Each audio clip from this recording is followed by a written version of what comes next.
अगर वाकई भगवान हर जगह है तो इस दुनिया में इतनी बुराई क्यों है और लोग इतने बुरे कर्म कैसे कर पाते हैं? यही सवाल है ना आपका। तो आइए इसको समझते हैं, लेकिन उसके पहले हमें यह समझना होगा कि भगवान है कौन। तो अगर हम वेदों से या गुरबानी से इस बात को पूछे तो एक सरप्राइजिंग सा जवाब मिलेगा कि भगवान ना कभी किसी से प्रसन्न होता है और ना ही किसी से नाराज होता है। भगवान इमोशंस में बंधी हुई कोई एंटिटी नहीं है।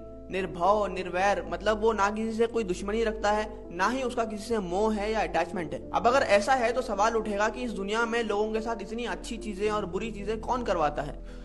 तो यूं समझिए कि भगवान ने इस डेवलपमेंट में, जिसे हम संसार कहते हैं, और उसके भी छोटे से कण बराबर की हमारी दुनिया में एक कोड की प्रोग्रामिंग फिट कर दी है। मतलब एक नियम लागू कर दिया है, जिसे ऋग्वेद में कहते हैं रतः और गुरबानी इसे कहती है हुक्म। और नियम यह है कि इस दुनिया का हर जीव, चाहे वो कोई आम इंसान हो, कोई महापुरुष हो या कोई अवतार ही क्यों ना हो, जो भी इस दुनिया में जन्म लेगा उसका एक इनविजिबल अकाउंट होगा, जिसे गुरबानी के टर्म्स में कर्म लेखा कहा जाता है। जिसके तहत हर एक्शन जो आपकी सोल इस बॉडी के थ्रू करती है वो दो पार्ट्स में डिवाइड होता है, सुकृत या कुकृत, यानी कि अच्छा कर्म या बुरा कर्म। क्योंकि भगवान ने हर इंसान को अपने कर्म डिसाइड करने की पूरी छूट दे रखी है, इसीलिए हम इस भूमि को कर्म भूमि कहते हैं। और यही कर्मों का ट्रांजैक्शन है जो हर समय हर कोई हर जगह पे कर रहा है, बिना ये जाने कि हर अच्छा और बुरा फैसला जो आप कर रहे हो वो घूम के किसी ना किसी दिन आप पे ही आएगा। इसी को गुरबानी कहती है मंदा चंगा आपना आपे ही कीता पावना। लेकिन जैसे हमने पहले बात करी थी, ये कर्मों का अकाउंट आपकी बॉडी से अटैच नहीं है, आपकी सोल से अटैच है। तो इसलिए उसे संचित कर्म कहते हैं, यानी कि बैलेंस कर्म। और उसके अकॉर्डिंग जो लाइफ आप जीते हो, जो अच्छा या बुरा आपके साथ हो रहा है, वो है आपका प्रारब्ध कर्म। और जब तक आप अच्छे या बुरे कर्म करते रहोगे ये ट्रांजैक्शन चलता रहेगा।